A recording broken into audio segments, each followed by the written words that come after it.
Popeye, Saitama didn't stand a chance because Popeye is way too crazy. Right. Wow. All right. Let's kick this thing off, Jax. Good evening, everyone, and welcome to another episode of Cartoon Chatterbox. I'm Yodajax 10, aka Jackson Lennox, or the other way around, and I'm joined by everyone, including a friend of mine, Rebeccah Starlight. And today we have a special little treat for you on what we're going to talk about today. Previously, we talked about one of the more innovative parts of cartoon history with the Looney Tunes, and now we're going to be looking at another piece of innovation from cartoons. We're talking about that lovable cat and mouse duo, Itchy and Scratchy. I mean, Tom and Jerry. Yay! I'm Wesley. I am the one who helps bring people together, and it's great to be back because I have a lot to say about Tom and Jerry too. My name is Rebeccah Starlight. I own a YouTube channel called Star Giant Productions that has over 75,000 subscribers. And I'm a big fan of Tom and Jerry. I've followed the series since I was a little kid. I know about their classic show. I've also seen many of their movies. I've also seen some of their terrible spin-offs. My name is Carrick and Namnet, aka RaccoonBro VA on YouTube. I am currently reacting to every Death Battle episode this season and building up to different reviews for each of the seasons, including a remake of my very first season one that I'm in the middle of editing right now. And I'm also a voice actor on plenty of rap battles, such as DB Cooper versus Amelia Earhart and Mario versus Link. So check those out if you're interested. Nice. And I'm Nicholas Heaney, aka IrishHuskie. I also have a separate YouTube channel called IrishHuskie, where I'm currently doing a countdown of every My Little Pony episode by season. Kind of wish I had done that before we did the podcast, but oh well. And I'm probably going to be quiet for most of this because my knowledge of Tom and Jerry is similar to that of Looney Tunes. Caught a few of them as a kid, didn't really follow it up as an adult, so I'm mostly just here for recording purposes. Yeah. Fair enough. All right. So, in order to talk about Tom and Jerry, what do you say we start from their kinda humble beginnings? Wait a minute. You mean the time when he was called Jasper? Oh yeah, we're getting there. And when Jerry was called Jinx. Yeah, that is still wild to think about how much they changed. I want to bring up the fun fact. Did you know that Tom and Jerry will only call Tom and Jerry because someone pulled the two names out of a hat? Right. It's not. It didn't even have anything to do with like the Tomcat thing. Nope. It was just a random. It was just like, all right, we don't know any names for these guys. We'll just pull two names out of a hat. Wow, that's funny. Tom and Jerry was also what Simon and Garfunkel were called before they were Simon and Garfunkel. Oh, and I guess it sort of makes sense because I would consider Tom and Jerry musicians in their own right, because I like those cartoons are like essentially orchestral performances, if anything, to me. Right, like the Looney Tunes, they have done screenings accompanied by a live orchestra. I've always wanted to do one of those, not to play any of the instruments. I want to be the designated guy who does the screams because they pepper those in. Oh yeah, like William Hanna did all of the famous Tom and Jerry screams. Yeah, but it didn't start out that way, like you guys said. Back when it was just Jasper and Jinx, they were still finding their footing. Like you'll notice that they were a lot more animalistic in the way they moved. Like Jasper was much more cat-like. And like Jinx was like drawn to be like a lot rounder. And admittedly, I'm not a big fan of that because one thing they did when it was more realistic, Tom or Jasper per se, was that they used actual cat screams instead of someone doing the voice acting. Right? Yeah. That was a really important change, I think, when it came to making the shorts more funny. Because by making Tom more human-like, we were able to appreciate the slapstick a lot more. Because I mean, let's be honest, like, nobody really wants to see a cat get, like, hit with anvils and stuff. It's not as funny. Unless they're, like super dog lovers. I could be mistaken, though. I think Tom's original cat voices were from Clarence Nash, like the guy who did the voice for Donald Duck. Wouldn't surprise me. That would add up. Those are definitely, like, the default cat sounds that you would just like, oh, we need a stock cat sound. Let's pull Clarence Nash's thing up. Yeah, like either him or June Foray. They were usually the guys who did people who did cat sounds. Mm-hmm. Right. There's a little interesting fact about the startup for Tom and Jerry. The character Spike, or Yeah, that's the dog's name, right? Yes. Yeah, Spike. Like when in his first episode, he actually hated Jerry. Like obviously he hates Tom, but he also tried to kill Jerry as well, to the point that Tom and Jerry had to work together to try to stop Spike. Yeah, he wasn't really a character yet. He was more of an obstacle at that point. And Right, but in his second episode when Jerry frees him, Spike's his pal for life and for the rest of the series, and to the point that there's only one episode afterwards where he hates Jerry, but that's because he has to deal with Tom with something like keeping his status at a house. Right. Although I will say it does. What I do think their friendship is very fun, but I also do like when they're fighting too, because one of my favorite episodes is like when the three of them decide to have a truce, but like it's taking every inch of their being not to like break into fighting each other. Yeah, like and it's also shown that Tom is willing to be friends more than Jerry is. Oh yeah, hey, wait a minute. Dogs can get along with cats can get along with dogs, can't they? Tom nods yes. And mice can get along with cats, can't they? Then Jerry just nods no until Spike gets extra angry. Then that's when he does yes. So Jerry was just wild saying that nope, cats can never get along with mice ever. But Tom's like, no, cats can get along with dogs. I mean, to be fair, like I understand Jerry's point of view a bit more because like cats actually eat mice. Yeah, it's true. That's the whole thing. But I was surprised also to find because one cartoon Christmas compilation had their Christmas special. I'm surprised to find that was so early on. It was like only their third short ever. Did that have Nammy Two? Did that have Nammy Two Shoes in it? No. I think so. No, that's She wasn't in it. yeah. Should we talk about Nammy Two Shoes? I think we could like briefly touch upon it. It's like it was an of its time thing, but like as far as the stereotypes go, it could have been a lot worse. Like I personally think she was a very funny character. I really like her voice actress a lot. I mean, we covered Song of the South and some of the Looney Tunes stuff on this podcast. It's about the same. Yeah. Did you cover Bugs Bunny wearing blackface? I think so.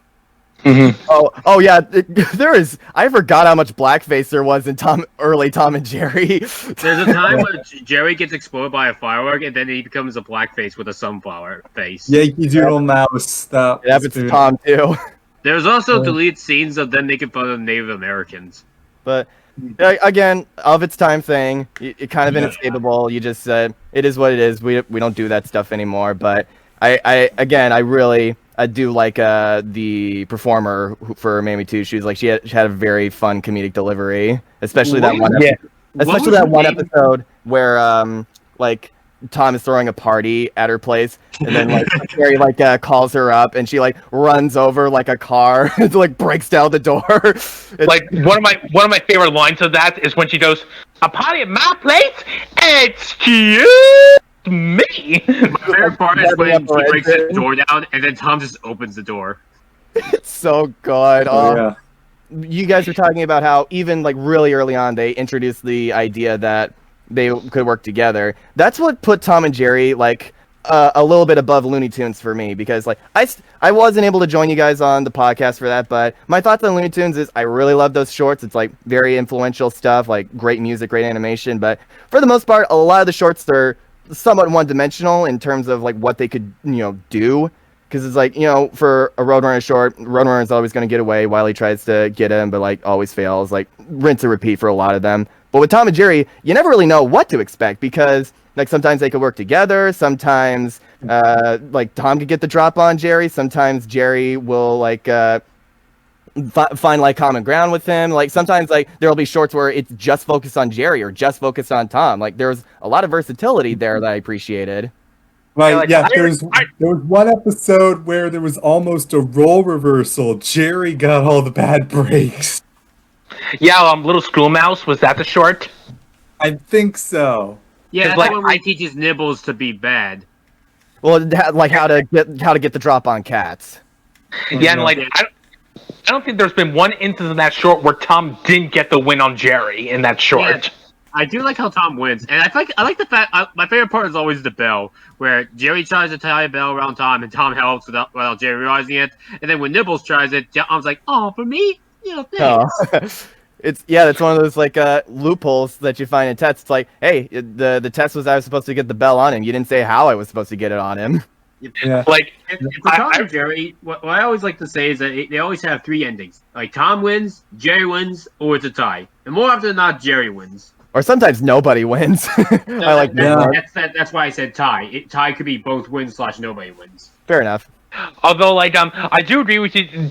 I can get what you're saying, Carrick. Although I'd argue Bugs Bunny is also like with Tom and Jerry. Sometimes he's the character that they most play around with in those shorts. Like, they might do different stuff with him. But I get what you mean by that. Yeah, I think, but with Bugs, it helps that he's basically just like a stand-up comedian, essentially in his own right. He's like able to star in like whatever he's not really like the other tunes. He's able to like interact with a lot more people, and like it leads to different types of dynamics.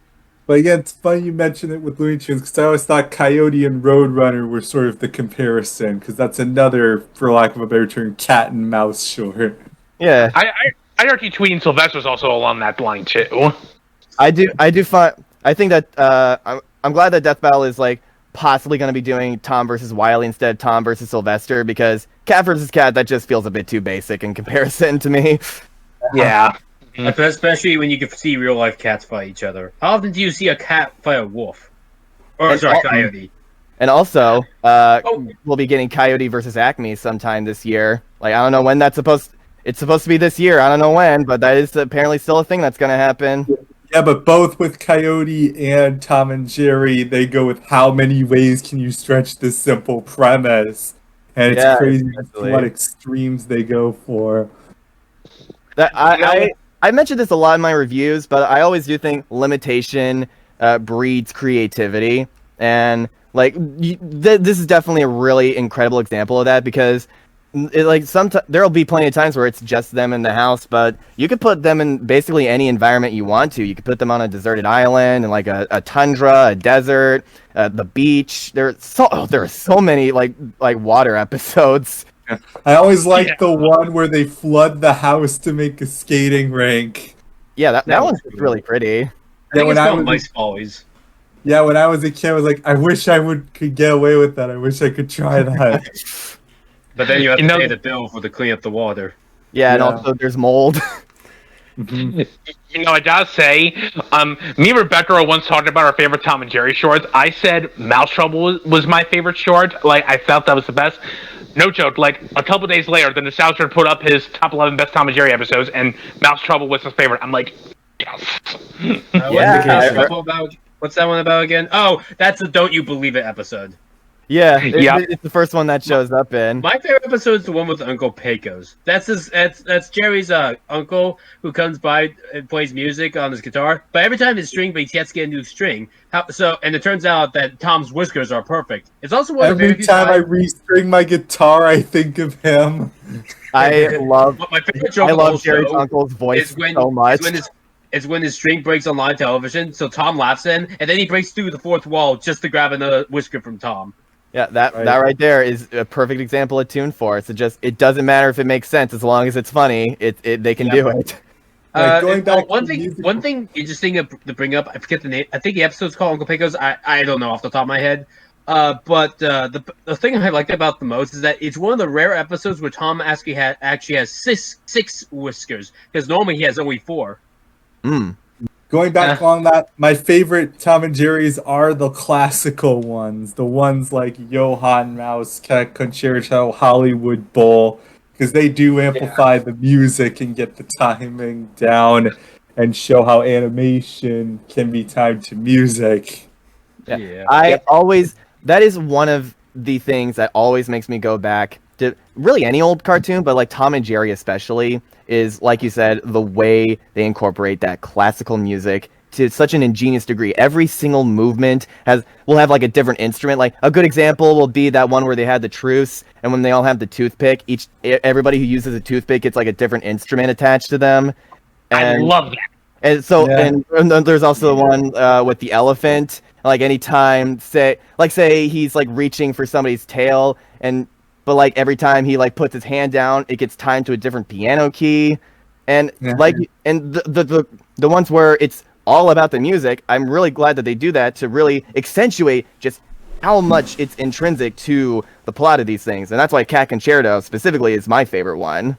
Yeah, Cat Nice. Concerto also has really fluid animation. It's one of the very few times when animating an instrument that it's like 90% correct. Like, one of my favorite things about cartoons, whenever they act like a famous conductor, I love seeing silly characters like in that kind of outfit. They decide all act all dignified and stuff like that when they take a bow. Like, I just always find that so amusing and fun. Oh, when Bugs Bunny did that, the one where Bugs Bunny ended up is messing shooting with the guy in the audience. That was amazing. I think the one where Bugs Bunny is messing with the opera singer is probably my favorite. Since I wasn't able to tell you guys one from before, that's my answer now.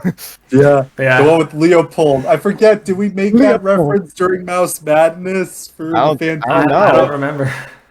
Like, I will say, like animation or even live action that's timed up with the music perfectly is just one of my favorite film techniques.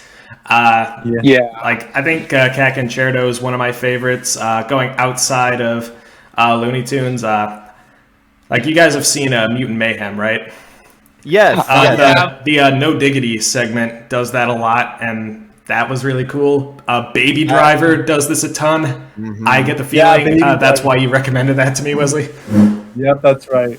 Yeah, There's a video by Pymations about a stick figure trying to get barbecue sauce from a store, and he's like fighting people to get it, and it plays the Pizza Time music from the Spider-Man 2 video game, and most of the hits are timed up to like it's really funny. Yeah. I'll send a link later.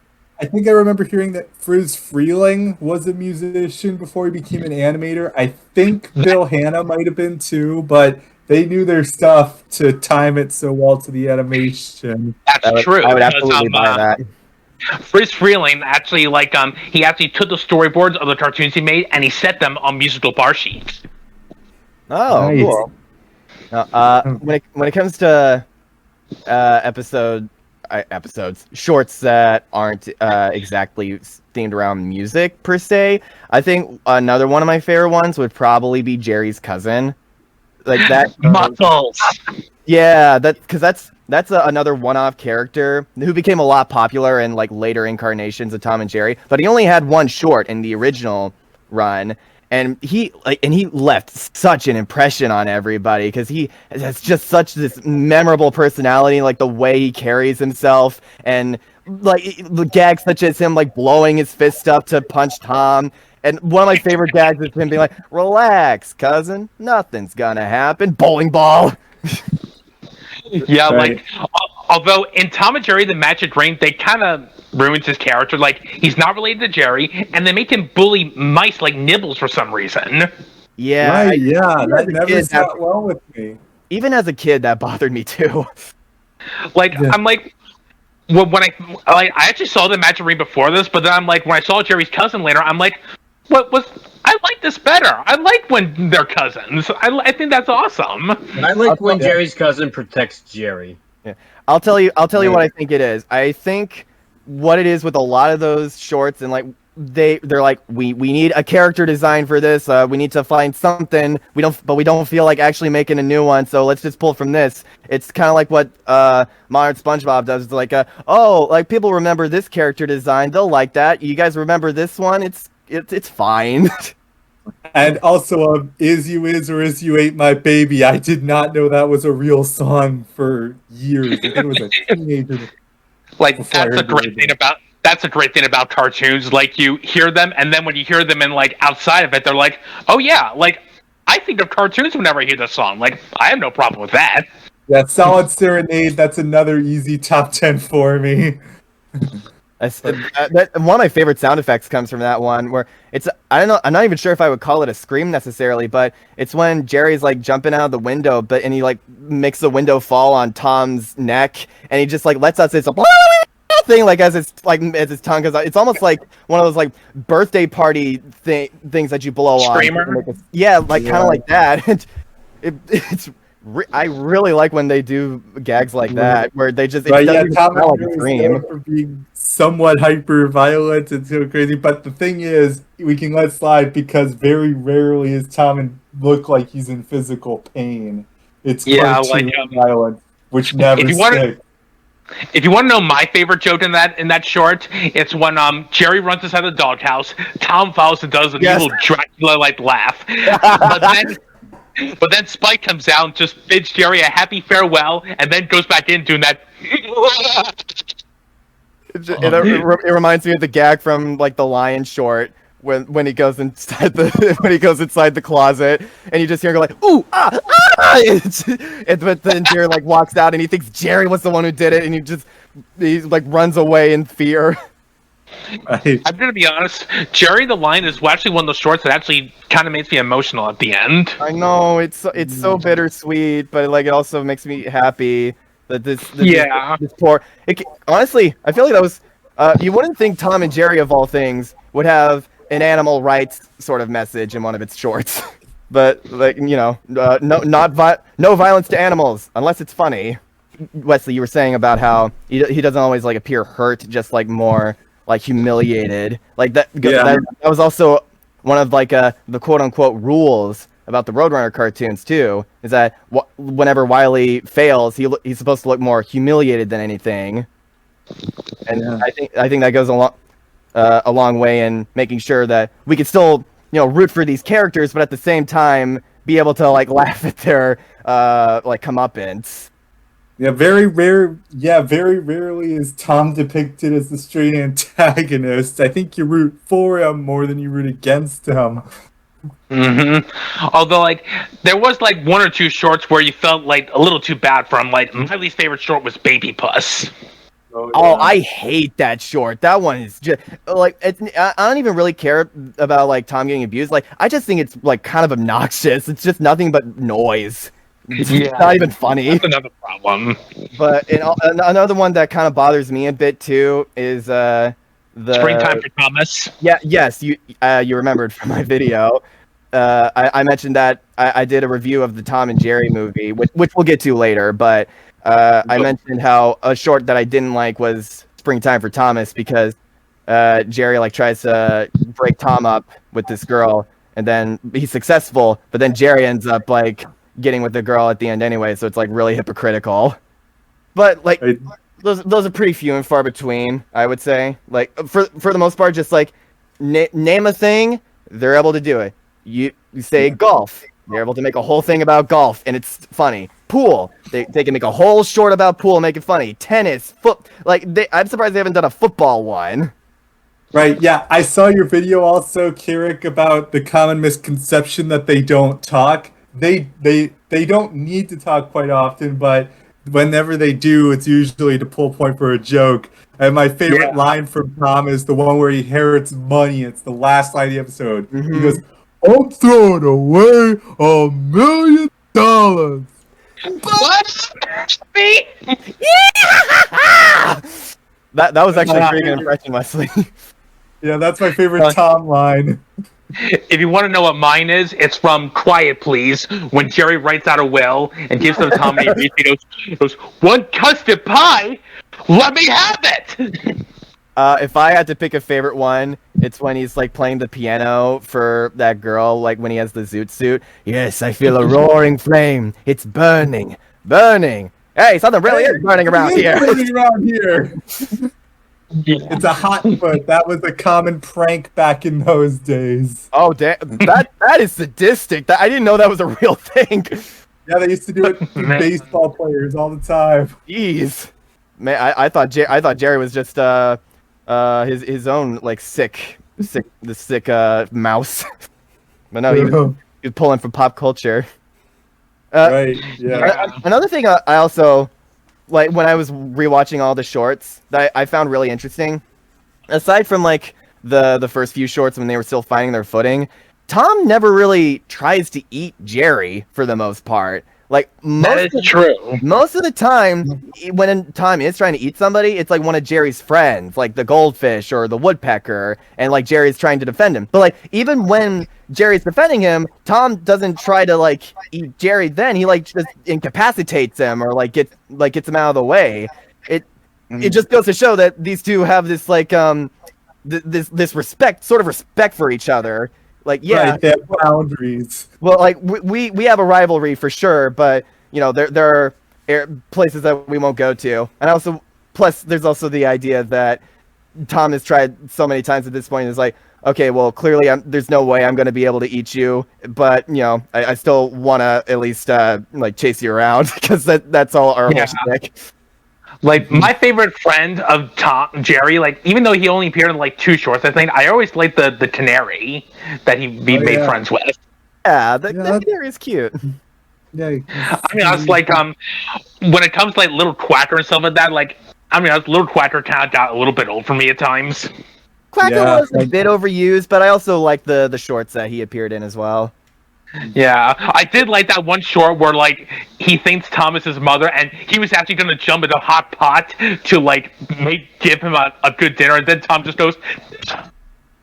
I showed that short to my mom, and she was like, oh my god, that is so precious, when, like, at the very, like, end, like, when Tom and Quacker are just, like, in the water, like, swimming together. Like, yeah, and, like, Tom... is really precious. And Tom just, like, tries literal waterfalls when he's holding Quacker close to him. Oh, yeah. But I will say, that springtime for Thomas short, I would have liked it if they just ended it on, like, Tom and Jerry being like, Yahoo! And, like, chasing each other off into the sunset. If it just ended on that, I would have liked that short, because, like, that perfectly encapsulates their, whole relationship right there. But it didn't end there, so that's right. why. Also, there's a lot of talk with it, but it's kind of surprising how Nibbles, his shorts, 3 of them won Oscars. Oh yeah, so Nibbles was kind of a mainstay. Don't you mean Tuffy, as they've renamed him? I don't get that. Why did they do that? Oh, I actually can tell you the reason. I found out last night the reason. So they actually changed it in the worst of Tom and Jerry. It was called the Tom and Jerry Comedy Show. Yes, that's the actual title. I bring it up because there's not a single fucking joke in this entire boredom of show. But in that show, that's why they decided to change the name from Nibbles to Tuffy, because they think it sounded more appropriate. It's not like Nibbles is a slur or anything. I guess because it sounds like nipples. Maybe, but who cares? Nibbles is what that sounds like a cute mouse name. I don't know. Like that's my best guess. I'm be honest, I kind of like Nibbles better when he doesn't talk. Honestly, I'm inclined to agree. I have nothing against the voice actresses for especially the current one, Kat Sussy, but or Tara Strong, she voiced him a couple times too. But I do prefer when Tom and Jerry let their actions speak for themselves for the most part. Anytime there's too much dialogue in a Tom and Jerry thing, that's how you know if it's going to be bad or not. But again, we'll get to that later. But we know what you mean. But yeah, it's still pretty funny. I like the one line though where Tom is like on guard, but Nibbles just tells him off. Touche. Yeah, on guard.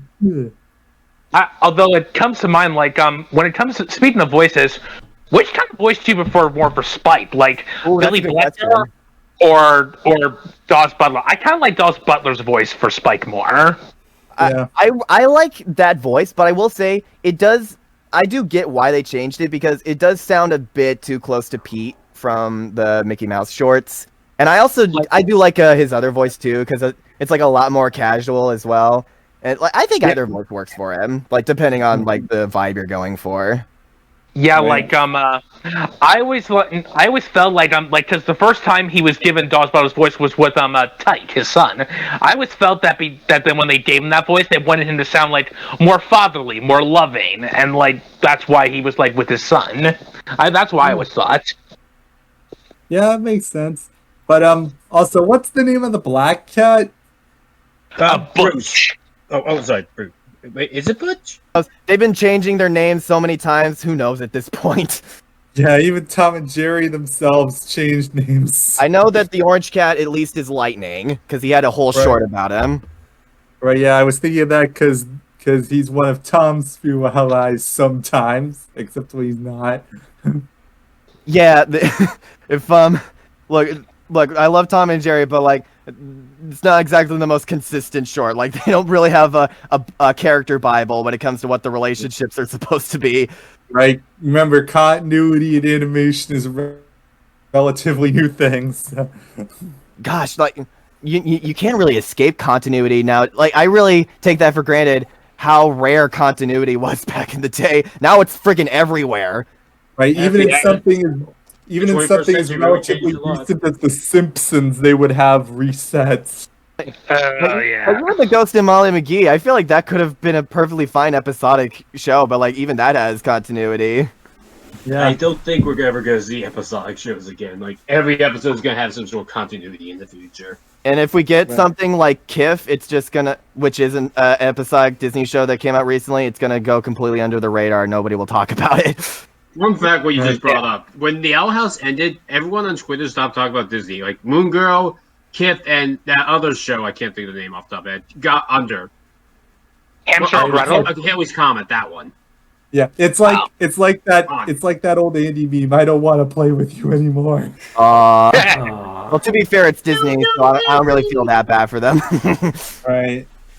There are other legitimate reasons to ignore Disney. By the way, Tom and Jerry was sort of the bread and butter of MGM. They don't predate Looney Tunes, but they started being critical darlings, Oscar winners before Looney Oh, Tunes. I just remember that Jackson wanted me to bring this up. So I always have this ideology when it comes to Tom and Jerry. I saw a documentary on Looney Tunes once when I was a kid. I don't remember where, but I always remember this. Looney Tunes was known for having a balance of dialogue and slapstick, but Tom and Jerry had less dialogue but much more slapstick. Yeah, and Yeah. I guess I always also felt it was like a lot. I would argue a lot more violent than most Looney Tunes shorts. That's Yeah. kind of what made it popular. But on that note, I remember how Itchy and Scratchy's a parody of Tom and Jerry. But when they in that one Simpsons episode when they made the Rule 63 Itchy and Scratchy, I think the argument was kind of more of Looney Tunes than Tom and Jerry because the female Itchy and Scratchy had the characters talk more with less violence. Meanwhile, the male Itchy and Scratchy has more violence and less dialogue. That was a crack at Looney Tunes. Is that what you're saying? Yeah. When they did Well, the not- gender swap. Well, not crack. More like having similar roots. Yeah. Okay. Yeah. Yeah. So, like but, I guess an the homage. Yeah, but the thing with the parody they get up is Itchy is much, much more sadistic than Jerry. Yeah, like actual blood and stuff. Yes. Yeah. Like yeah, I think the it's joke is violent, we find it messed up, but the characters don't. yeah, as violent as Tom and Jerry can get, it is still very much families can still watch it. It's like Yeah. there are only a couple times where I think maybe you could use like a little bit of a warning, like that one gag where Butch is helping Tom catch Jerry in the house, and like they use a crowbar to pull up the big wall fixture, and then Jerry uses a hammer to like bash Tom's foot, and the wall falls on Butch's fingers, and then Jerry plays his fingers like a xylophone with the hammer. I feel like if people have like a finger sensitivity, they might want a heads up.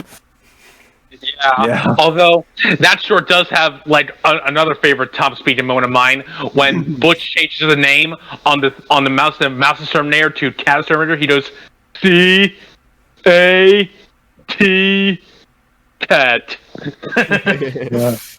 Yeah. Was there ever a serious crossover with Droopy in the shorts era? No, actually, I think the 80s show Rebeccah talked about, I think that's when they also started just putting Droopy and everything Tom and Jerry related. Yeah, That is because correct. they didn't really know what to do with the character, but like it's a genius character design, so they didn't And want he to. just so happens to be owned by MGM as well, so... Yeah, although- win-win, I guess. I think his voice actor was in a short. Yeah, like one of my favorite shorts of all time. It was Tim and Tabby, Yeah. where Bill Thompson was Tom's cousin George, and he had that. Are you sure that that's being nice? I'm like, every time I heard that voice again, I'm like, oh, that's like the White Rabbit or Mr. Smee. Like, I always love listening to that voice from Bill Thompson.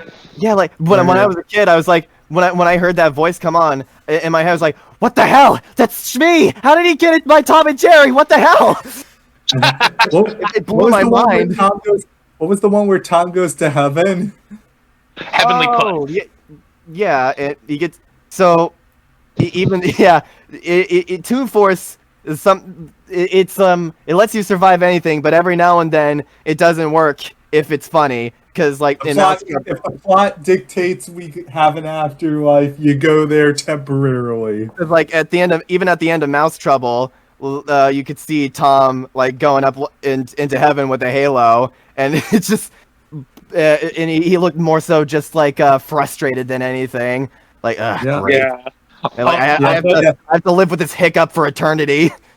Yeah, but the doorman, he seemed to sound like that's a similar voice. He's like, to get into heaven, you've got to be nice to the mouse. Although, like, on the subject of that kind of thing, I think there's a Tweety and Sylvester story that's actually darker than Heavenly Puss. Satan's Waiting, because that actually ends with Sylvester going to hell. Oh, like, God. Heavenly Puss was at least a dream. Yeah. Yeah. By the way, that explains why Spike would be Tom's personal devil, even though the Spike in the waking world is a pretty nice guy.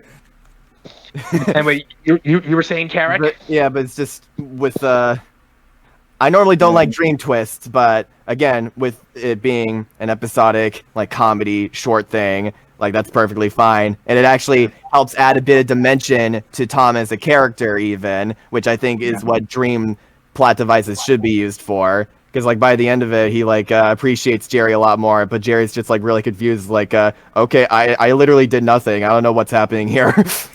Yeah. Also, it contains a very dark joke where the bundle of kittens goes into heaven. What some people won't do. Like, I remember I was telling my mom about like these kind of jokes. She was really laughing when I told her about how the other cats went to heaven, but she was just like, "Oh no!" when I told her about the little kittens. Aw. Yeah, you don't need an explanation. If you know, you know. Because at least with the other cats that were coming in, it was like funny visual gags that like give you an idea of how they got there. Yeah, and the cats are just so darn casual about what happened. It's like, "Oh, you didn't see the steamroller coming, did you?" "No, I didn't." That was a really good reveal too, when he's like started walking sideways and you could see it was flat. Yeah. Yeah, that's a nice little joke that could only work in animation, an optical illusion. Now, is there anything else you guys wanted to say about like the really early shorts? Well, mostly just that Hanna-Barbera built their empire on Tom and Jerry. Yeah, I find it funny how like anytime people bring up Hanna-Barbera cartoons, you can't really talk about Tom and Jerry in the same vein as Yogi Bear and Scooby-Doo and whatever, because they technically aren't Hanna-Barbera like Productions cartoons. It was back before they had that whole thing. But like That's a good way to put it. I don't know. Like it feels weird to exclude them, but I guess at the same time, Tom and Jerry are just like way more iconic than most of those characters anyway, that they don't really need to be in like say Jellystone or whatever. Right. Yeah. You know, I gotta ask though, of all the times that Tom won, what's your favorite? That is a really good question. I'm not gonna say this is my favorite, but there was like an unexpectedly dark one when like Quacker wants to like go south for the winter. But then, and like they're at the beach, but then Tom just like shows up and he like very like evilly like puts like the parasol down, and then the short just ends. And like, what? Oh my god, what happened? Whoa! Jeez. Oh yeah, like although I think my favorite was when he made Jerry into a white mouse, and like the owner thought it was real, so Tom decided to just paint himself white and just start dancing with Jerry just to take advantage of it. Yeah, that's a fun one too. It's like, you two play nice now. and Tom has like an evil grin to Jerry as he starts dancing on top of him. I think if I were to pick a favorite one, I would go with I believe it's called Jerry's Diary.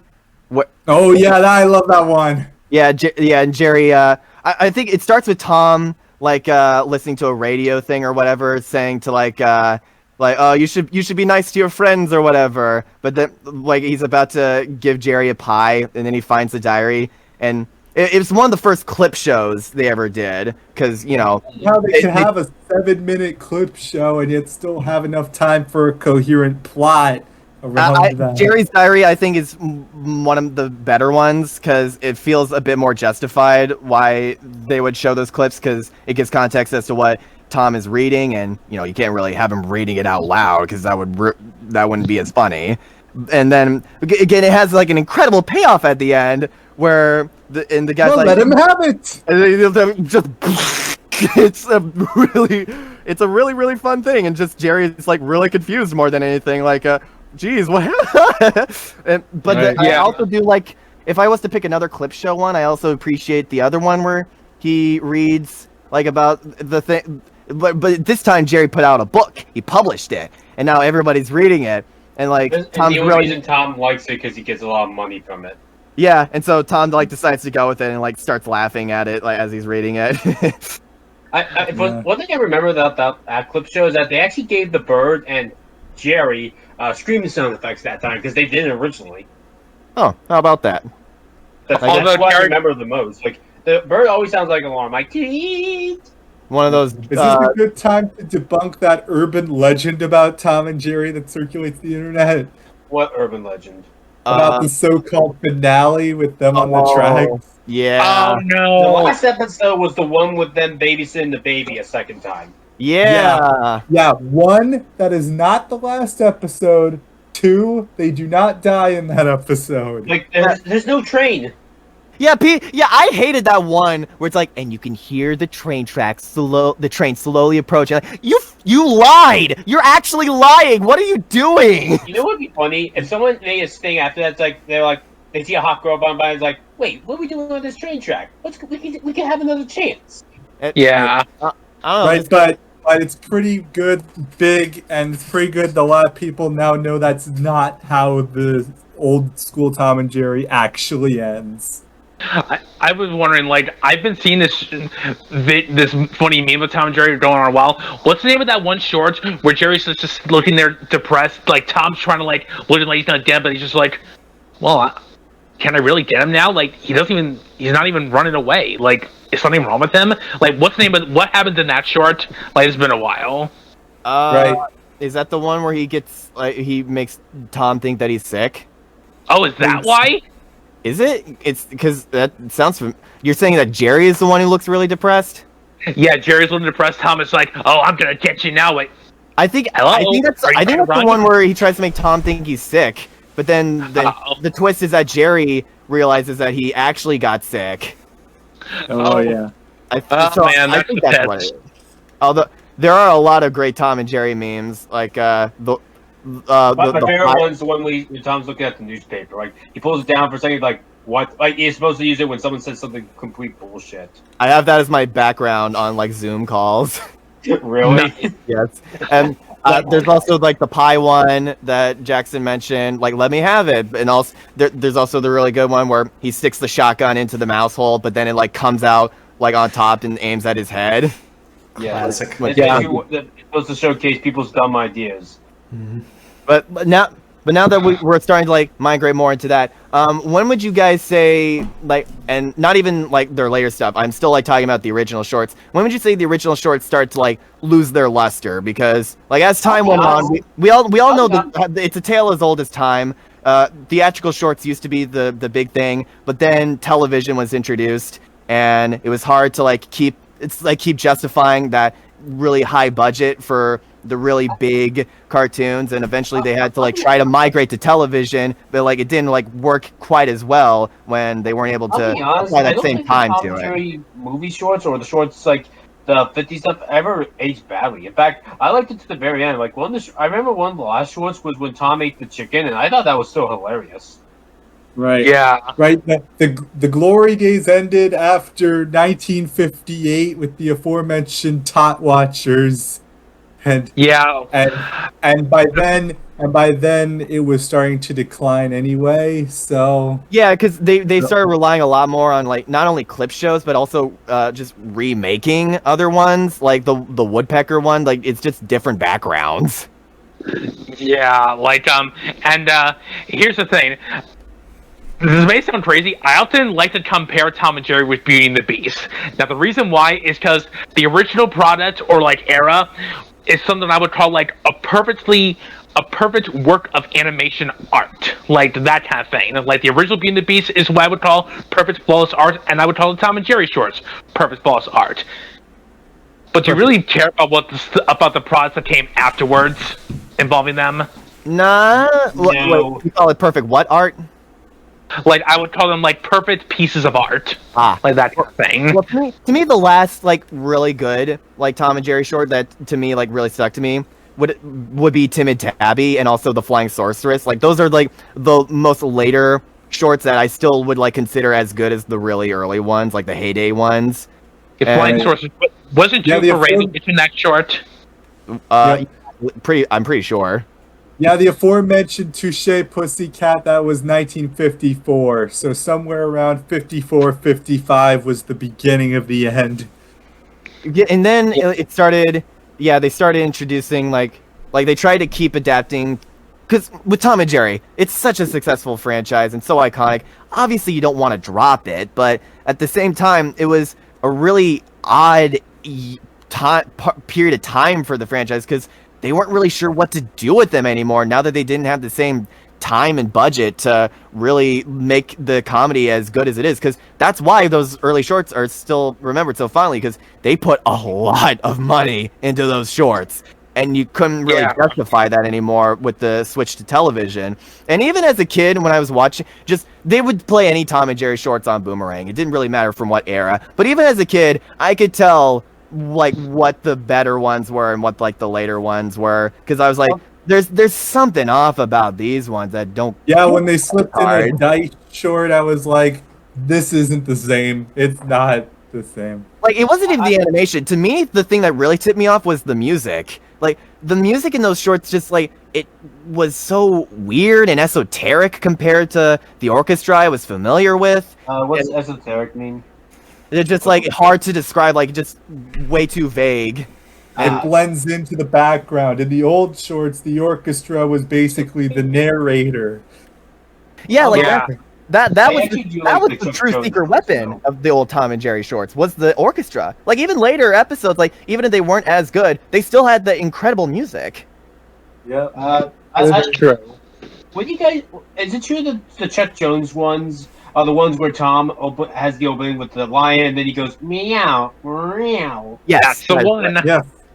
Although I feel so bad for those Chuck Jones ones because they tried so hard. I can respect the effort there, but again, like it just wasn't the same, man. Yeah. Like, Gene Geist gets a lot of flack for his time, but it wasn't really his fault. It was just a new change of management, and the writers kind of also fumbled the bag too.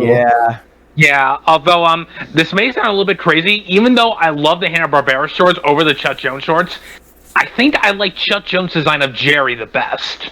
There's just something I find the most appealing about the way Chuck Jones designed Jerry. Like, I like Hanna-Barbera's design of Tom more, but there's something that just draws me more to Jerry, honestly. interesting. When did Jerry get the bow tie? That was Tom and Jerry. I think it was the show where they became friends. Oh no. You missed the whole point! They're supposed to be frenemies, you idiots. The funny thing is, there was actually a short in the original series where they became friends, but by the end of the short, they realized that was a stupid idea. Which one was that? Yeah, but I That's remember the one where the second half is a clip show. Oh, yeah, I remember In now. fact, it ends with that one classic one of Tom and Jerry and Spike beating each other up, but then they pause like, "Hey, look!" They all smile at Tom and Jerry fighting each other. I will say yeah, it is a little bit cheating that the Mel Blanc ones like had to use like the really early ones, but like I do appreciate that final gag. I forgot about how funny that was that they broke the fourth wall to like look at that. Reminding me. And even but I though like heard people say, if Jerry's wearing a red bow tie, don't bother. Yeah. I think he wore a red bow tie in the in the one cartoon from the 80s. Which, in my opinion, is the worst outing ever of Tom and Jerry. And that includes the movies that we're going to get to. What about Tom and Jerry Kids? Was that the same era? That was 90s. That was 90s. That was after the Muppet Babies when everyone had a kid spin-off. Oh, you know what? Muppet Babies, I'm sure it's fine, but like, I'm so angry. I still think a pup named Scooby-Doo is good. That's probably my favorite of the spin-off babies. It was a trend that was a thing in the 90s, but kind of faded away, and nobody takes it seriously anymore. There have been two baby spin-offs in recent memory. Total Drama and Camp Coral, and both of them got trashed. Yeah, I think they're both still going, aren't they? No, Camp Coral is ending, and I think Total Drama is also ending. Good. Yeah. Good. Does Tiny Toons count as a baby spinoff? Oh no! That No, it those doesn't. are new characters. Yeah, they're they have to be characters. baby versions of already existing characters. But anyway, I kind of also remember Tom and Jerry Kids, but the one I remember most are the Droopy segments. Yeah, like I remember Droopy's son, Drippy, I think his name was. Right. But they were. The one I remember is where they're knights and they're knocking on the dragon's door and they're cordially saying, "Dwayne, we would like to slay you now." I think. And then the dragon's like, "Oh, every time I open, it's always another knight trying to slay me, trying to slay me." Jeez. Yes, Queen Slay. No, I think of all the things to give a kids like spin-off to, Tom and Jerry probably makes the least amount of sense because it's all about slapstick, and kids don't work for slapstick. We don't want to see there's like very specific instances of it, but like you don't want to see a bunch of babies beating each other up. It's not like in Gravity Falls where Grunkle Stan's like kids fighting each other. I could sell this. Like it doesn't really. It doesn't work quite as well. Or it's not Stewie Griffin either. Yeah. At least with Stewie Griffin, he acts more like an adult for the most part. But Right. you know, it's like with Tom and Jerry Kids, like, and that was the problem with a lot of the Mel Blanc ones too, or Mel Blanc, the Chuck Jones ones, where it's like it lost that edge that the old Tom and Jerry shorts had, and it became too cutesy for its own good. Yeah, like it also goes to like the Gene Deitch era. Like, God rest his soul, but I'm just like he wasn't a good fit for Tom and Jerry either. Yeah. No. It's just, yeah, and obviously nothing against them, but just like really, really unfortunate timing is. Yeah, what if you're an I always thought animation that fan, too. you'll know Gene Deitch's thing is minimalism, keeping it low key, and that's the opposite of Tom and Jerry. The worst possible fit. Oh my god. Like, I could be wrong, but I think Chuck Jones and Gene Deitch weren't actually Tom and Jerry fans when they were working on these cartoons, which I think really explains a lot. I mean, Right. I don't blame him. Chuck Jones worked for Looney Tunes. Yeah, but going back a little bit, I'm surprised we didn't mention Jerry dancing with Gene Kelly. Oh yeah. Well, I guess we that is one of those like movie things. Well, I'll get that either. Why did Tom and Jerry cameo in a bunch of live action stuff? Because they did that with the underwater swimming thing too. Like, what was up with that? It was Yeah, like- MGM. They were advertising their properties. Bugs Bunny appeared in a few live actions. What a weird way to do it. Like, imagine if they did that today. Like, Yeah. And, like, if you're watching the Avengers, like Mickey Mouse just showed up randomly. He's like, "Oh, hey guys," and he just walks away and nobody talks about it. Right? Yeah, but still, That would be anchors away. That's one of those really iconic movie moments. Yeah, like yeah, nobody really talks. Everybody talks about the Tom and Jerry part. Nobody really remembers the rest of it, as Yeah. far as I know. Yeah, the point where Family Guy recreated it shot for shot. Could be. Is it bad that that's my first exposure to that scene? Is the Family Guy version? Yeah. Really? Because If you look very, I watched Family Guy as a little kid, and a lot of really look. Let's just be honest. The jokes that they stole was my first like exposure to those like. if you look really closely during the scene, though, you can still see Jerry's reflection in the floor. Oh, I guess that would have been a little too, like rotoscoping everything. That would have been a little too. Yeah, that would be a lot of work and probably much more expensive. I don't blame them. And I promise that we'll get to the later stuff again. But like one thing I think is worth mentioning, since we're talking about Looney Tunes so much, is the piano controversy. I'm surprised we didn't talk about that. Where We talked about it a little in the Looney Tunes episode. see, I wasn't there, so. But what did you guys say there? Basically said they're both pretty good in their own right, and they're both different enough in execution. And Yeah, and they- everything from us. they have very different jokes. Although I think it's fair Right. to in my opinion, Cat Concerto is a lot better, though. I'm just gonna say. Yeah, that's Yeah, right. it is. The main difference between the two, though, is Tom's playing it more or less correctly with the animation. Yeah.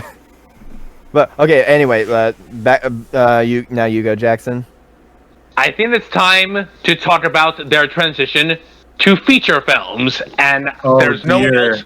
Oh, I can- goody. There's no one else I can think of to talk about this more than someone who did a review of it. Carrick? That's right. It's one of the only reviews I've made on my channel that isn't Death Battle related. And I guess- We gotta start. Before we go with- on, we gotta start Carrick, I with want to the- say I love your Cleveland joke from it. Like, my name is Cleveland. wait, which joke was that? I forget. It's when they're talking about going. It's like, you know where Tibet is? It's over the hills. It's past Cleveland. My name is Cleveland. That's easily your first joke of the whole review. I forgot about that. I haven't seen that review in a while. So chronologically, we start with the one called Tom and Jerry the movie, right? Very bold Yeah. of them. I gotta be blunt. Can we, when adapting shows into films, can we please just stop calling it this show plus the movie as the title? Because it's very generic. I'll give Teen Titans Go this. They at least had a fun variation of it. Teen Titans Go to the movies. It's a pun, which is funny. But yeah, take that, My Little Pony the movie from last year. Did you Which is know the exact same title as a movie released 30 years prior. Hey guys, did you know today's the 6th anniversary of Friendship is Magic the movie? Oh, that's Oh, fun. word. Yeah. I thought yesterday. But only one of those movies had Danny DeVito in it. Ah, so- crap. Was it the 6th? Let me double check. I saw a tweet from Kathy Luslook today, so that's kind of why. Yeah, it was yesterday, I think. But anyway, two I'm movies with the I do exact know- same title shows the I problem. do know when the My Little Pony movie released because that was one of my favorite Pimations videos where it wasn't even an animation, it was a live action bit, and where the Pimations was like getting a knock on his door and he was like given a ticket to like see the My Little Pony movie and he was like he like scoffed and threw it away and like sat down on a chair. I ain't no stinking brownie. But then the guy who gave him the ticket like appeared behind him. It was like October 6th and like put like a towel on his face. But instead of him like passing out, they just like broke character and laughed about it. Yeah. That's cute. That worked. But anyway, Tom and Jerry the movie. Yes. Okay, so one of the only reviews I've made so far on my channel that isn't Death Battle related, mostly because I really liked Tom and Jerry and like the new movie was coming out and I thought it would be a fun thing to like do a little retrospective on, and like for the most part I still think it holds up. Like my thoughts on it overall, and yeah, just Tom and Jerry the movie. What an interesting piece. So. Yeah, you said it's hated for the wrong reasons. Yeah, Chevy Chase and Dustin Hoffman were almost going to play Tom and Jerry somehow. Yeah. I don't know how that. Instead, we got Max from Goof Troop. And Big Bang. Yeah, Richard Kind. Richard Kind, one of those comedians who I really love his voice, but I feel like he's very, very underutilized in a lot of stuff that he's in. grasshoppers. A Bug's Life is one of the very few things he's in where I think he actually is, like, his comedic talent is used to its fullest. Right. But no, in this he voices Tom. They don't do the archive screams anymore. They do him, and it does not sound as good. And It's funny, when I saw this movie as a kid, I saw the opening credits and I was like, oh, they're just gonna do the sound effects, like the screams and stuff. I'm gonna be honest. they actually use the screams in the commercials. Oh, come on! Like, Right. I will admit, Like, as much as I love the slapstick shorts of all Tom and Jerry, I'm not sure how that could work for an hour and a half. Yeah. The thing also is Tom and Jerry can talk, but the thing is it's never to each other. Well, there is that one short where Is that why they say, I'm Tom, I'm Jerry, you can talk? well, Yeah, there pretty is much. that one short. But they've been shown talking to each other in the original shorts. Yeah, there was that one where Tom gets kicked out of the house and like Jerry is like, "Hey, you want to get back in the house, don't you?" Yeah. Yeah. Well, here's what you got to do. And they talk a lot in that short, actually. I forgot about that. Yeah, that's like one of the very few, if not only, times they actually have a conversation back and forth. I mentioned that one in my review, and I was like, you guys probably don't remember this one because they make a very overt Hitler reference. Oh yeah, that's why they don't broadcast it. But so it's like, yeah, fair. I get it. But there is probably a way it could have worked as a feature film. You would just have to be very creative. And like they have like been creative enough to make it work for like other straight to DVD movies, but it did not work in this case because I mentioned it in my review.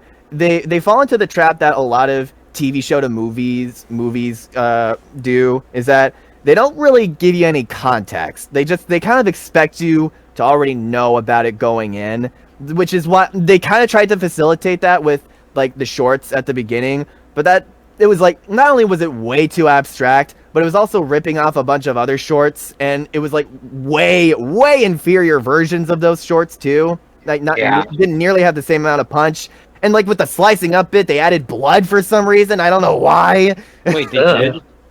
Yeah, like when the got sliced up, it was red instead of gray. Yeah, it's not graphic, but it's heavily implied. Yeah, like You're not supposed to do that. That's one of the rules. But the thing is, the problem with the movie is they put Tom and Jerry into the rescuers. Oh, yeah, that's pretty much. The problem is, I already hate the rescuers. I didn't even make that comparison in my review. It pretty much is just the rescuers because they're not the main characters. Frickin' Robin is. I think The Rescuers is actually my least favorite Disney canon film. Like I said Raya before, but now I think it's Rescuers. Yeah, that's the whole thing. You're not even ripping off one of Disney's better movies. You're going with a more obscure one. It wasn't even the best movie from 1977. Winnie the Pooh is right there. It's because not only they ripped off that, they also ripped off the villains too, because I'm pretty sure they had Judge Frollo. Actually, I kind of like the villains in this movie, especially this one Ice Cream Man. It looks like he's gonna, to be advertiser friendly, do stuff to children, like how he creeps up. Well, he creeps up on that little ice cream truck, and I don't know why. I thought it was surprising he got a song. I didn't expect that. Oh god, speaking of memes, that is the biggest downfall of it. I was talking to you guys about how the music plays such an essential part in Tom and Jerry, but that being said, Tom and Jerry does not work as a musical. It just doesn't. You shouldn't even try, and you should feel bad for even attempting that. What is wrong with you? What's sad is I think this was the last movie to have Henry Mancini do music. Yeah. Yeah.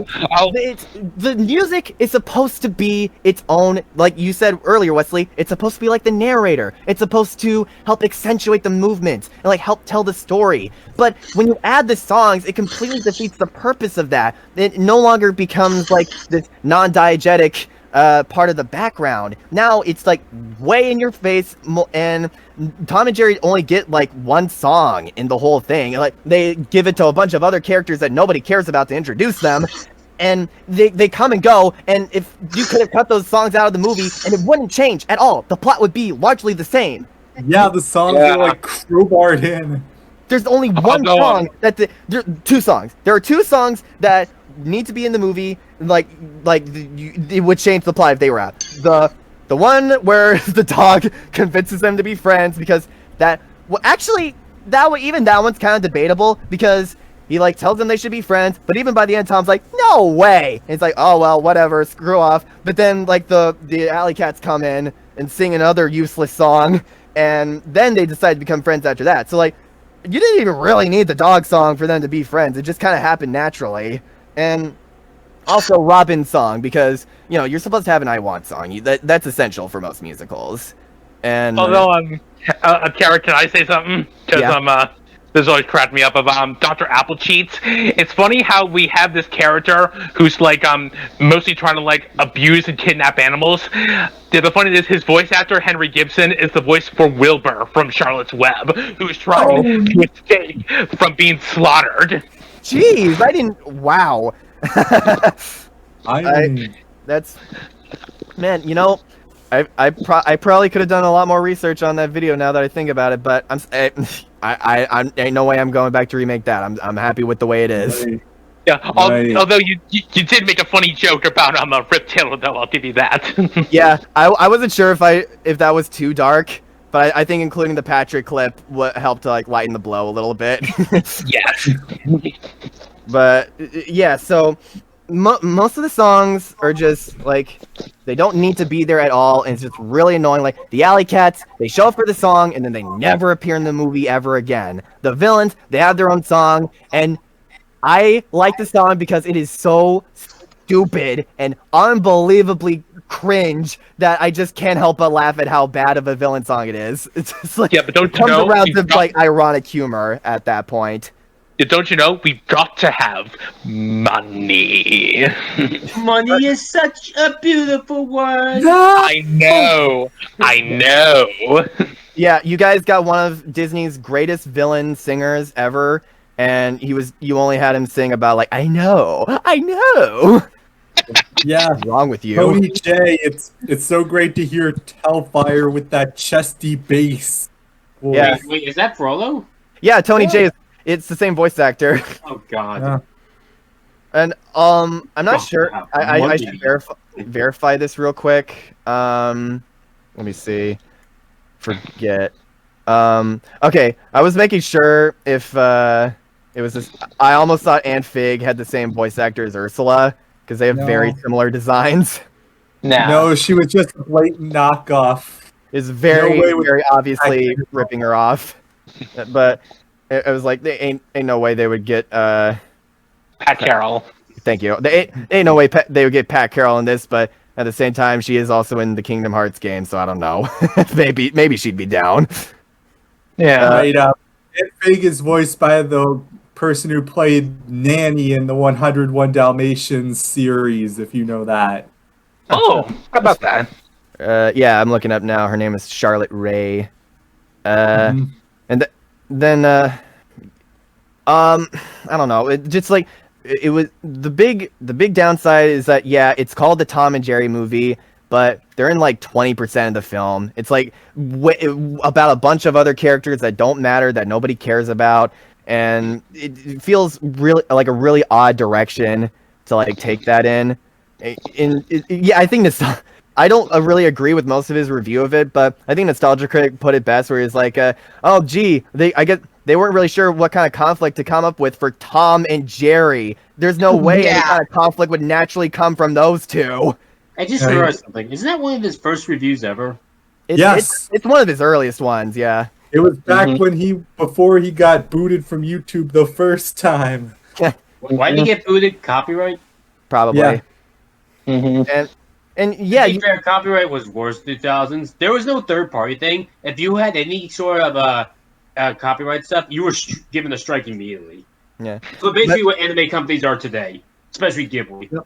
Yeah, this movie just didn't really get the point of Tom and Jerry. It's like it's not this big revelation that they're able to talk to each other. They've always been able to talk. They've always known that they can talk, and the problem isn't that they talk at all. It's that they talk too much, and everybody talks too much in this movie. Yeah, It's no longer about the actions of the characters and like letting it naturally tell its own story that way. It's just too much loud noise at this point. You can tell a silent animated film and it can work. Shaun the Sheep the movie, that is a really good film, and there's no dialogue in it at all, and it's still Right, I saw this movie at I've never TIFF, seen it. Robot I've never seen Dreams. the movie. It's completely silent, and that works to its favor. Sorry, what was that called? Robot Dreams. The Southward actually pointed this out in his commentary. Like, he kind of has the same kind of mindset. He says, he and his brother say, like, we have the shorts where they don't talk versus this film where they don't shut up. Right, Yeah. right. It took 10 years for the next Tom and Jerry movie. Yeah. Tom and Jerry, the Magic Ring. Yeah. Why is it that the directed DVD movies have way better animation than the one that was released in theaters? I don't know. Right. I grew up with the DVD ones. I've seen the Mars one, I've seen the racing one, I've seen the Magic Ring one, and I've seen the pirate one. Right. Yeah, Right. I mostly just saw the Magic Ring, that one, because it was one that was on Cartoon Network on Saturday nights, and I'd watch it if it was on. I think Right. all four I had of them it were on on Cartoon VHS. Network. That's how I saw them. I saw those ones too, but to me the best one was easily the racing one. There were Yeah. so many good gags in that. Although And it's kind I of weird gotta that see that one they out. kill real I've always people had in a that. thing for racing. Well, Is it true the two guys in charge are Maurice LaMarche and Rob Paulson? yeah, think but so. there are no. JW was voiced by John DiMaggio, and Oh, so yeah. Irving was. I know Rob the other guy is definitely Rob Paulson because Yeah. I remember this part. The next place is Australia. Australia, huh? Isn't that where Mozart's from? No, that's Austria, sir.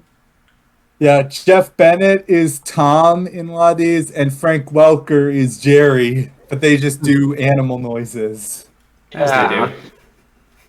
I want to say this. I met Rob Paulson earlier this year, and how he sounds like in this movie, I think it's his default voice. That's funny. Thanks. You're so used to these voice actors putting on a silly thing, so it takes you off guard when they just use their normal voices. Like the character Gorthan, that's pretty much Tom Kenny's normal voice. Which character? Gorthan, the really nerdy like demonic guy. I don't know what he's from. He's from the racing movie. Oh, sorry. Okay.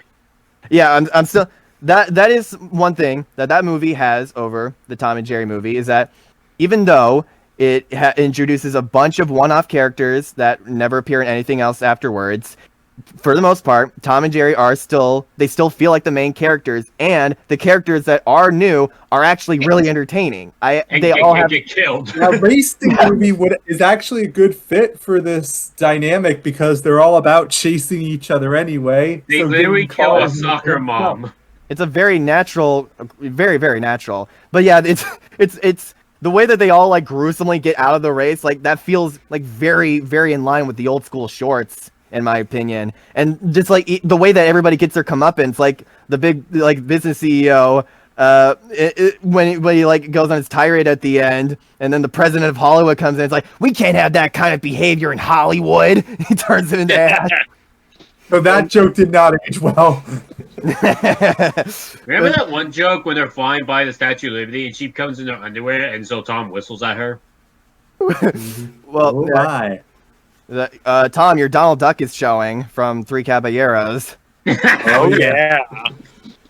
But yeah, you're right. It's a very natural way to implement their dynamic, and at the very end, when it's just Tom and Jerry racing each other, that is one of my favorite sequences in the entire franchise. When they give them the overpowered, like speeding cars, and they just are going like to everything, to every landmark, and just messing shit up. That is so funny. I love all the visual gags they told from it. Yeah, that's Tom and Jerry. That is on brand for them. That is one of my favorite 3-minute segments of anything to do with these characters. That is a big reason why I love this movie so much. Also, Buster. And then after all that, it was a decade of decade of crossovers. Biff and Buzz too, by the way.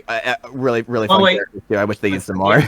Oh yeah. My favorite is with Willy Wonka, and he lived happily ever after. Big smile.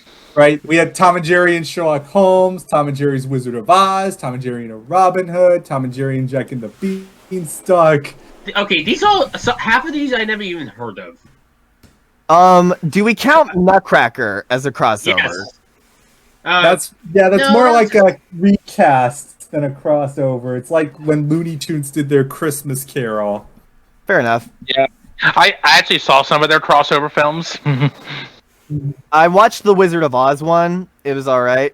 The thing that separates that is it's more like the Wizard of Oz in Tom and Jerry, and not Tom and Jerry in the Wizard of Oz. Yeah, like if I were to describe it, it's kind of like the Lion King 1.5 of the Wizard of Oz, but with Tom and Jerry. That is such a weird thing to.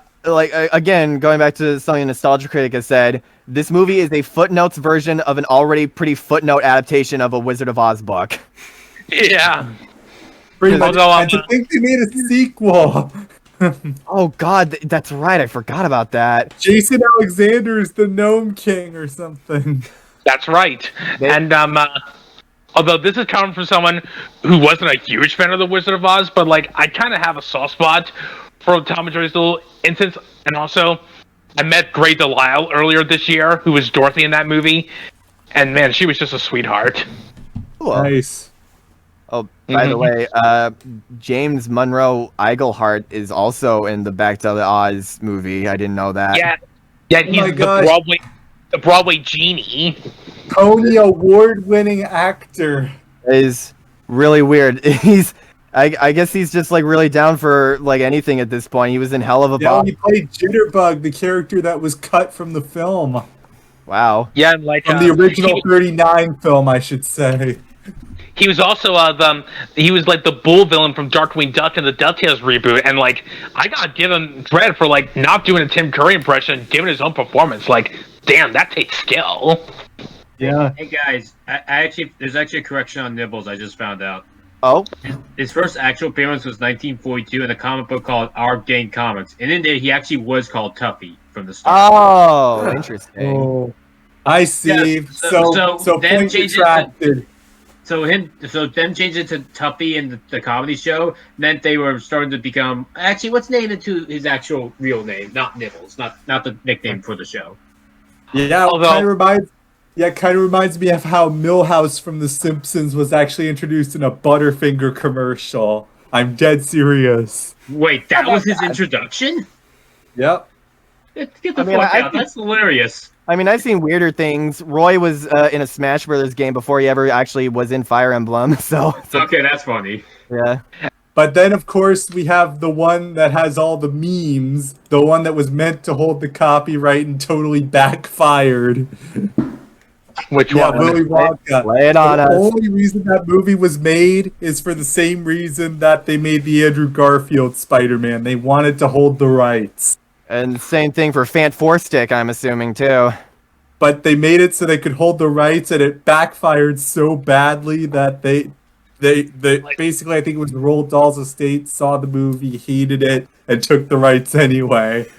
Yeah, like the musical segues, like, oh yeah, I'm fine, Charlie, I'm fine. Look at me, I never thought my life could be. Remember how the villain sings with the Veruca at one part? Yep. Like, why though? That When he already sang, Veruca. the exact same song earlier. Slugworth. I want to know. Look, I tried to watch that movie. 10 minutes in, I was basically Peter, and I was like, done. Like, I cannot sit through it. It was, Like, Right. so It was mind-numbing. also it was also very poorly timed for another reason. Gene Wilder died mere months earlier. Oh, Oh, God, that's oh. right. That's so unfortunate.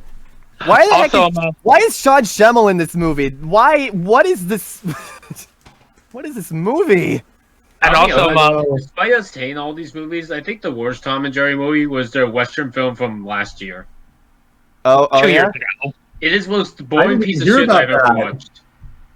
yeah. That's one of the ones that uses their more. I hesitate to say Jane Dyke-esque style because it's not the same as that, obviously, but it's definitely much more minimalist, for lack The of a most better recent word. cartoon was from 2021. It was just a bunch of Flash terrible stuff. So can I also just say that Tom and Jerry and Flash does not work? Well, I mean, I think that yeah, I don't think it should really take a lot of brain power to understand why Flash and Tom and Jerry don't mix.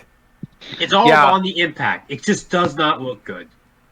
It's like anytime you see slapstick done in a show like Johnny Test or the really later episodes of Fairly Odd Parents, it does not work. although when we're talking about later Tom and Jerry stuff, what are your thoughts on the Tom and Jerry special shorts? Those are good. Yeah, I actually like those because they're Oh. hand drawn, traditionally animated. Are you talking about Yeah, are you talking about the ones from 2021? Yeah. Yeah, like I think you put it best, Carrick, and when you talk about SpongeBob, that's what we've been waiting for. It's what we wanted all along. I am They so do it then, and then sad. they never did it again. We're never ever gonna get any more of those again. That makes me so sad because literally, I think half of it was because of the hostile takeover of Warner Brothers. literally, that's Like all we need. All we Discovery. need is more of these shorts from the guys who are making the Looney Tunes cartoons right now. That style is perfect for Tom and Jerry. Please, Warner Brothers. I know you're listening to this, Warner Brothers. Get the lead out of your ears.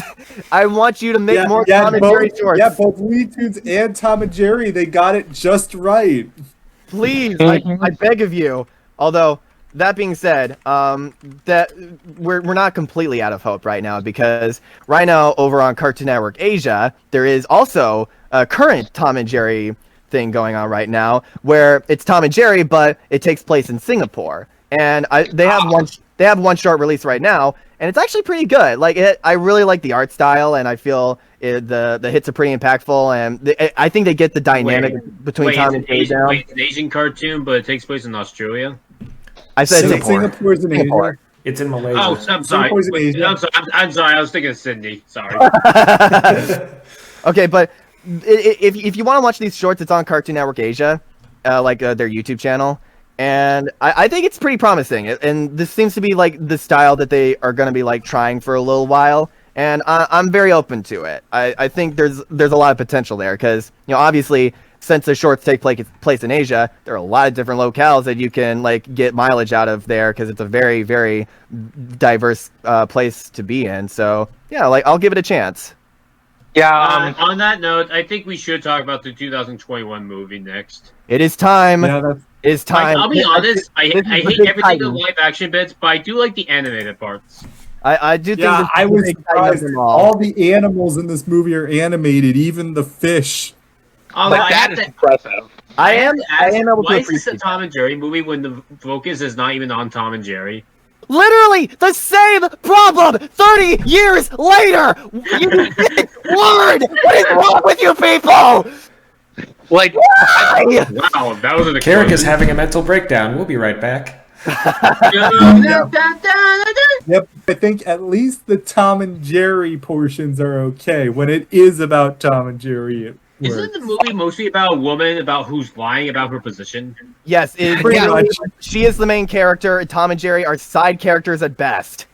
She's Like the worst Kayla? character in the movie. I hate her. Look, nothing against her actress, Chloe Grace Moretz. I think she is a very fine actor. Like, I especially like her performance in Nimona. But like, this character was not for her. Oh my god, it was so annoying. You got this covered character, on at some point. like this character, Kayla, she was just the whole movie. She was just a despicable piece of shit. Like, oh my god, I fucking hated her. And well, obviously, you can make unlikable characters work. Like Cusco from Emperor's New Groove, very good example of that character type. But like, he had this charisma to him and like this theatrical way of presenting himself. And you were able to also buy like his character growth like throughout. But you don't have that here. Like, it doesn't help that it's live action, so it's like a lot more tame, and like you're not able to get away with as much. But like, the fact it doesn't make any sense to me how she's able to get her way like with these hotel people and like able to get the jump on them. It's like, there's no way for a second in real life that anybody would fall for her bull crap. It's so unbelievably just, she doesn't know what she's doing. Yeah, like, my problem is that she spends the whole time going, hey, look at me, I'm doing a completely illegal as fuck thing. I'm quirky. Look at me go. Aren't I just precious? I'm like, fuck you. You, Especially Kayla. doesn't make I sense did- because the hotel staff, they know her. She comes over to the hotel a bunch of times to get free food. They know she's a liar. So why does anybody believe her? Right. I think if I were a kid and I was going into a Tom and Jerry movie, I would call this false advertising. Oh my god. Yeah. Yo, believe it or not, the trailers focus mostly on the Tom and Jerry slapstick. I wonder why. Because that- they want to lure in an audience. Like, if they were doing a real show, the entirety would just be on the women.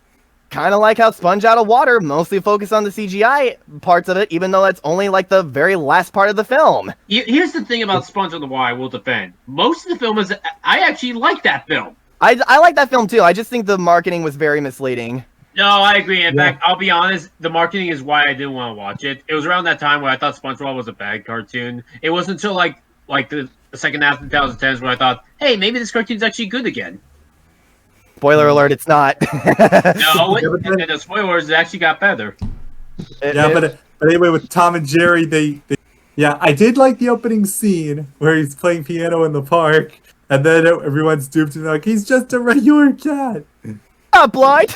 Yeah, that actually did get a laugh out of me.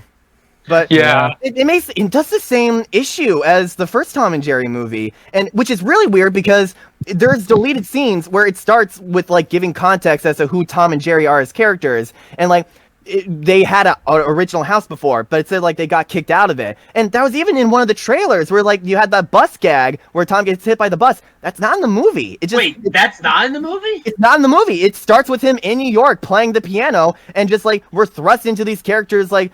So wait, so let me get this straight. You have to actually watch the trailers to get the context. Yes! Yeah. Who the fuck does that? They make you It's do like what they research! did- You have to do homework to understand this movie! That is not how a Right. film works. Especially not something like Tom and Jerry, which is cat, cheese, mouse. That simple. This isn't Dragon know- Ball Super where there's a bunch of lore that you need to like know about going into it. It's Tom and Jerry!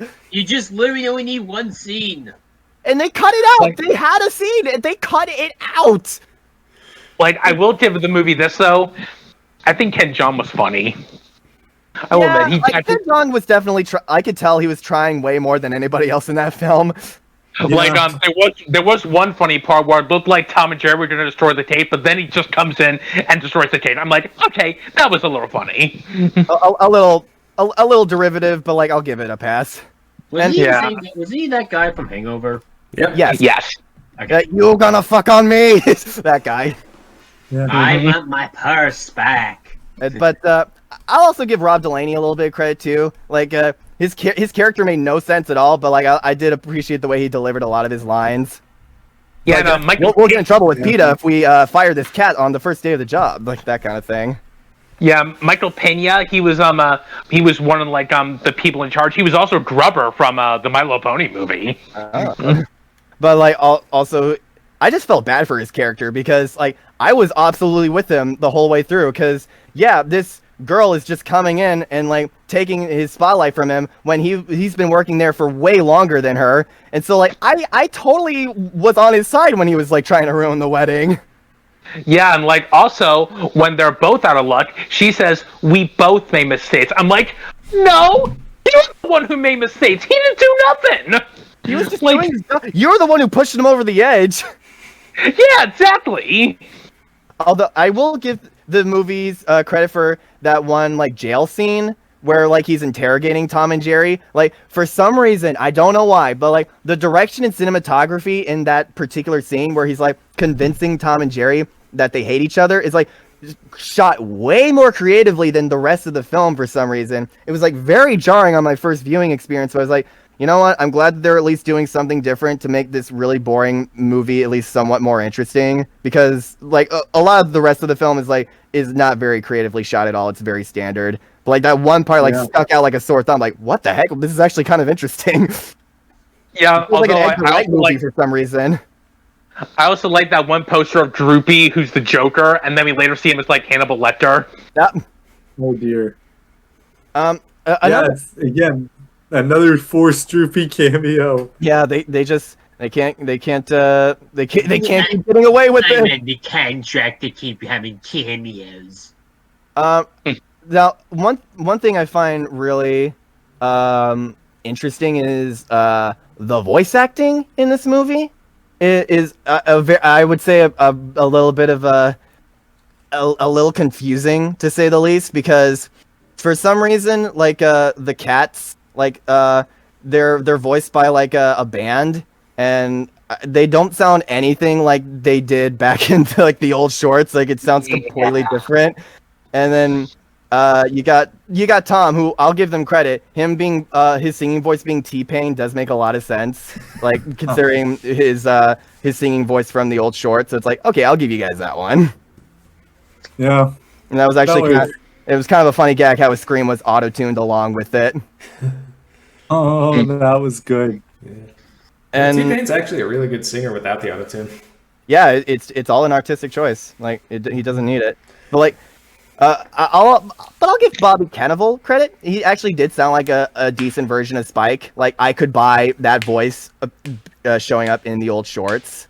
So, Yeah. but like everything else sounded like way too modern for me. Like that's a big thing with this film. It's like way too modern, because Sorry, What's what? that old saying go? By modernizing it, you make it more dated.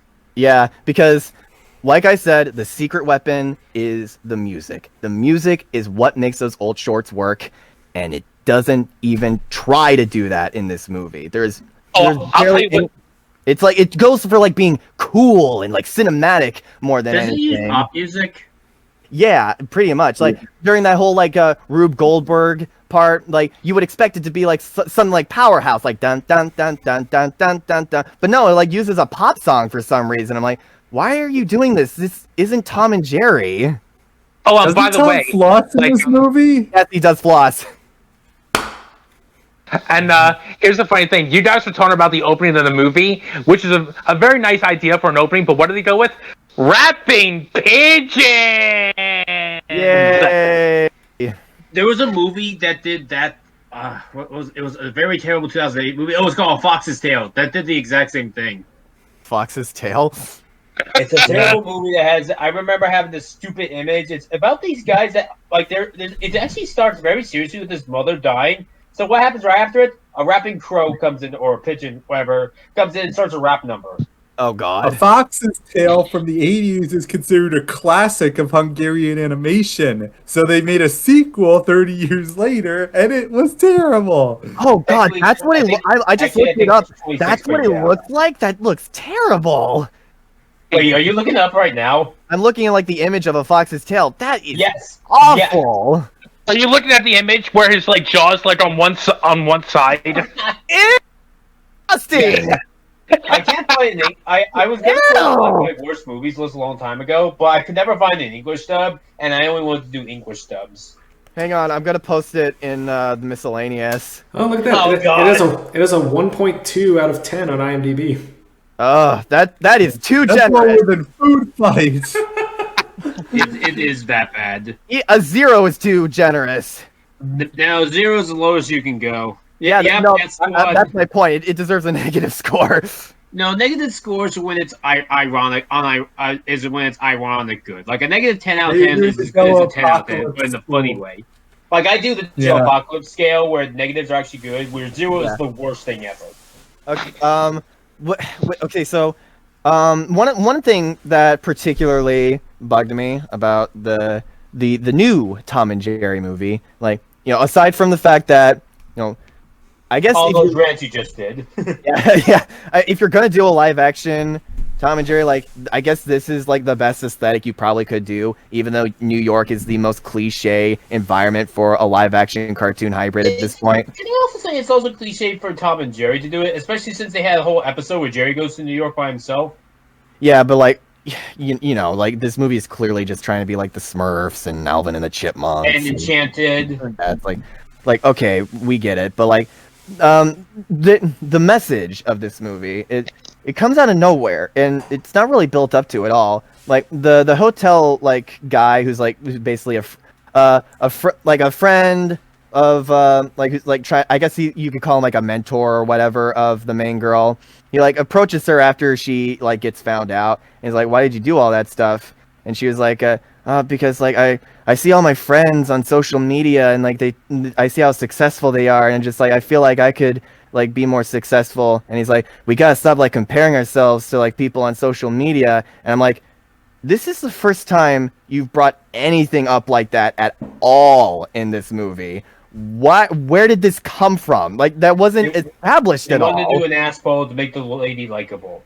Because it's like that is a good message. I'll give them that. Like it is a very easy trap to like see like the successes of our peers and be like, oh man, like I feel like I could be doing much more. And like that is a good message, but like it doesn't. You didn't really mention that at all. And the only possible bit of foreshadowing was like the people who they're having the wedding in the first place. Who I'm not even really sure what their job is. I guess they're like influencers. Is like the best I could come up with.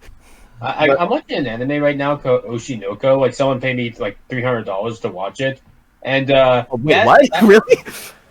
Yes, I get. Wow. I have a side job where people pay me to watch / review animations. Fair In enough. fact, someone just paid me $300 to review Elemental. Wow. Anywho, the point is that's an anime specifically about trends, and it has a similar message to this, except better. But it works there because that's what the show is about. Yeah, like Tom and Jerry don't give a shit about what their friends are doing on social media. They're a cat and mouse. Wait, since when do the cats and mouse from the 40s care about social media? Yeah, they're chasing each other with chainsaws. They got better things to do. And they chase each other with anvils. They have guns. Pretty good cardio, I think, chasing each other with fireworks chainsaws. as weapons. It goes without saying that when I saw that this movie was announced, I was like, okay, how good this movie is going to depend on the ratio of how much screen time Tom and Jerry themselves actually have. And they have less time than the original 92 film. They have like 30% screen time, so the movie's like a 3 out of 10, basically. Pretty much. True. And even that, I give it a 1 out of 10, honestly. it's just so boring. It's like nothing happens, and It's an F tier film. like I appreciate the style like of the animation that they were going for, but even though it's like I don't know, it probably would have looked better if you just did it hand drawn, honestly. It didn't even bother with 3D models. But like again, it looks fine. Like the slapstick, like it's 3D animation, not 2D, correct? Yeah, they do what they do in. Oh no, never mind. I was about to make a comparison to Klaus, but that movie actually is 2D animated. So yeah, that's the thing. It looked really great despite being hand drawn, so you couldn't tell. But yeah, this one tried to do the hybrid style. It looks okay standing still, but in the film itself, not so much. I like the Chip and Dale movie for 2022. I will defend that. But I will admit my biggest issue of that film was them claiming to be 2D when they were actually using 3D models. Yeah, the anime. Okay, I'm not gonna say the animation in this movie is as bad as the Chip and Dale movie. I hate the look of that movie with a burning passion. But like you said, Wesley, with in motion, it's pretty easy to tell that not a lot of the budget was put towards the slapstick, because a lot of the time they fall back on that that cloud gimmick where it's like, oh, characters are fighting each other, so we have a big cloud. And to be fair, like they did kind of they did something kind of creative with that, like when the whole chandelier scene, when like the cloud takes up the entire building, but like it's not really funny. It's just like they were going more for like oh, it's epic, like look how cool this is, and like the big like choir kicks in. It's like, it's Tom and Jerry, calm down. Like you don't need this. And it did get the one laugh. The one laugh that it got from me out of the movie was when after the dust cloud subsided and a big like piece of thing fell on Tom, and Spike like started laughing at him, but then a thing fell on him too. Like I was like, okay, that was pretty well timed. I like that. Did Tom and Jerry do anything this year? Other than the Asia thing that I mentioned, no. That is the only thing as far as I know that they've been doing.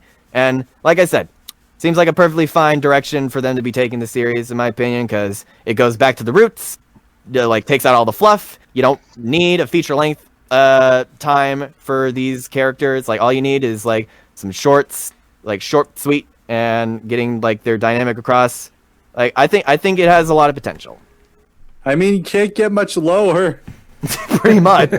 Because yeah, I don't know if this is a bit mean of me to say, but I prefer the original Tom and Jerry movie over the new one. Like, at least the original one is a lot more entertaining. Like it does things that are so wild and out there that I can't help but like laugh at it. But the new one is just white noise. There is nothing. I haven't heard anybody talk about after the year it came out, like 2022 and this year. I've heard no one talk about the film. Believe me, once I take a break from doing Death Battle reviews, if I ever make another movie review, I am tackling that beast now that enough time has passed. Right. Why didn't you want to tackle it prior? Because like it was really new, and like I was like, my opinions might change on it later, and also it's been 2.5 years. What are your opinions now? I still hate it. and also I think I was still doing what I wanted to focus more on Death Battle reviews at the time, and like right now I'm in the middle of remaking my older one, so like once I take a break from that, I'll probably I'll go back to movie reviews for stuff that I'm interested in. And I still am very passionate about Tom and Jerry after all these years, and that is why I get so angry talking about this movie, because it's a thing I love, and I just want I just wanted an orchestra, man. That's all we needed. It could have been a good movie. Yeah, because the old ones hold up so well that we hold the new ones to such scrutiny.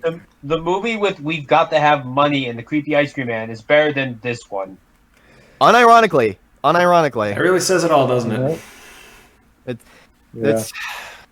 I mean, but hey, even though that movie failed, I do still think Tom and Jerry has there is a bit of hope for that franchise. Like, they seem to have been taking the criticism to heart, especially after how successful the Sonic movies have been. Because there's an interesting story about how the director of the Sonic movies, he was approached by Warner Brothers to. I could be getting this wrong, but I'm paraphrasing a bit. Yeah, he was approached to help work on the Tom and Jerry movie, but he was like, "I will only work on this film if Tom and Jerry are the main characters," and so they didn't work with him because of that. And now, that should have been the red flag. And now that the Sonic movies are out, and Sonic and his friends are front and center, the main characters, and people love those movies, I think people will start to take notice if they ever try to make another Tom and Jerry film again. It's almost if the title of your film of the character should be the main focus. Yeah, funny how that works. Mm-hmm. Even Freddy vs. Jason still had a little bit of Freddy vs. Jason at the end. We'll give them credit. I've never seen that movie. Freddy vs. Jason is like a fifth of the film. I heard this terrible joke is from it though. There was people wearing oxygen masks, and someone asked, "Are they dead?" Yeah, because dead people are usually given oxygen. Yeah. But yeah, I think there's a good chance that we could be getting some pretty neat stuff going down the line. We'll see how Cartoon Network Asia handles this franchise, and hey, if they ever do decide to make another feature-length Tom and Jerry film, you can bet your bottom dollar. And we're talking about an actual theatrical one, not one straight to DVD. Oh, there was also a Nutcracker, or there was also a Snowman movie from this year about Snowman coming to life. Yeah, I didn't watch that one. I don't blame you. It looked dumb. You can bet your bottom dollar. Now that the pandemic is over, I will be in that movie theater and I will give my honest opinions on it. Honestly, I wouldn't be surprised if that was also part of the reason the movie didn't do well is because of the pandemic. It wasn't out in theaters an hour. It actually did okay for pandemic times. Yeah. Well, I guess most of it was made before it actually went down, but that is how it is. It's what more can you say about Tom and Jerry? It's one of the most I think it's time for our closing thoughts. Yeah, one of the most fraught franchises, a very fraught relationship with its production studio. They have no idea what to do with the characters, but I will always love those. I don't think the franchise has ever been good since the 60s. But I will always remember those classic shorts fondly. Yes. Me too. At the end of the day, we can always fall back on those, and it will forever be funny because that has passed the timelessness test to a T. Yeah, I can still watch it from the 40s and 50s and still laugh at it today. Same. And when I say timelessness, obviously not every element is timeless, but it comes with the territory. The racism stuff, obviously, it comes with the territory. You kind of have to accept it. Right, but the jokes, most of what makes it funny is timeless. Yes, the animation, the music, the character dynamics, this is the foundation of what old school cartoons are based off of, and that is why I will always look back on these two fondly as one of my favorite childhood memories of waking up early Saturday morning to catch the boomerang block of cartoons. And if Tom and Jerry was on, I was like, yes, love that cat and mouse. I was like that too. There is no more iconic cat and mouse duo than these two. So are we good for tonight? Yeah, man, we got a lot longer than I think. Favorite short, Cat Concerto. That's still my favorite. Same. Uncle Pecos I'm is probably my up favorite there short. too. My least favorite short is anything from the 80s cartoon. Fair enough. Yeah. I'm probably up there too with Cat Concerto, but also Ice Follies is another one just because it looks so great. Yeah. And also Jerry and the Elephant. The Elephant episode I think is really underrated. That is another favorite of mine. And least favorite Tom and Jerry property, the 2021 movie, because The 80s cartoon. because of all the missed potential. Like they had everything going for them, but The they 80s cartoon squandered for it. me because of the bad animation. It has the worst of the animation. Yeah, that I mean, yeah, that was during the Hanna-Barbera era, so not surprising. Yeah, Tom. For me, my favorite short of all time is Mouse Trouble. My least favorite thing is, I gotta agree with the '80s. The Tom and Jerry comedy stuff from the '80s is pretty damn horrendous. Yeah. I find it hilarious. The only thing funny about it is that it's called the comedy show when there's no comedy in it at all. I didn't laugh once. Not even like a nice attempt to laugh. Like it is that boring. It is one of the worst cartoons I've ever seen. What is it with Tom and Jerry and false advertising? Who knows? Anyway, my favorite short is Cat Concerto. My least favorite Tom and Jerry related thing is the Willy Wonka remake. I never actually saw it. It's just Wonka's face creeps me out, and I don't like it. Yeah. Didn't you say you only watched like the first 10 minutes? No, that was Carrick. Oh, sorry. That's when he turned into Peter Griffin and just went, done. Yeah. It just, Yeah. I The only thing rarely- we know about that movie is the beads. I very rarely walk out of a movie too. It has to be particularly bad if I can't even finish it. I've never walked out of a movie theater. Closest Well, okay, I came, I say walked out, but like you know what I mean. With closest that. I It's came was directly Wish movie. Dragon, and then I rewatched it, and then it ended up being the best part. Is Wish Dragon that one Netflix film? It was. Yeah. The one that was like Yeah. ripping off Aladdin? It's okay. People who say it rips off Aladdin, they're kind of right, but also not really.